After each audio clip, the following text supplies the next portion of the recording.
اسی لیے پروردگار قرآن کے اندر انبیاء کو بھیجنے والی جو آیات ہیں کہ نبی کو کیوں بھیجا، نبی کو کیوں بھیجا، انسان کو کیا ضرورت ہے۔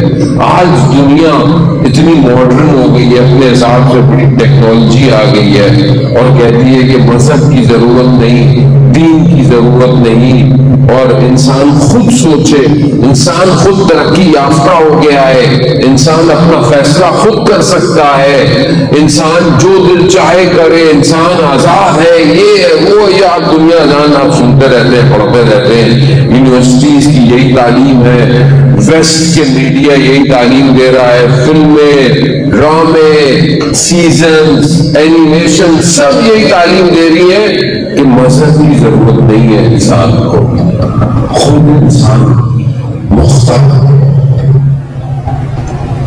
خود انسان مختار ہے۔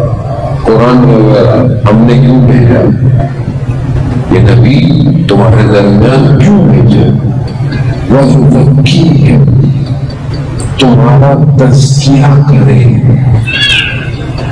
وہ یعلمکم الکتاب والحکمہ، تمہیں حکمت کی تعلیم دے، تمہارے لیے قرآن کی آیتوں کی تلاوت کرے۔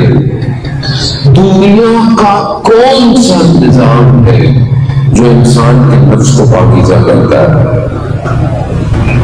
کون تزکیہ کرتا ہے سوائے اس نظام کے؟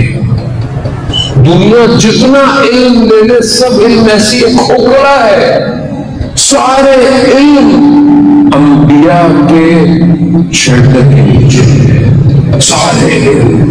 اسی لیے اس نے بتانے واضح کہا انا مدینۃ العلم وعلی بابھا۔ یہ نہیں کہا کہ کون سے، یہ نہیں کہا کہ مذہبی علم ہے یہ والا، نہ، میں علم کا شہر ہوں، اب کوئی بھی علم ہو میں علم کا شہر ہوں۔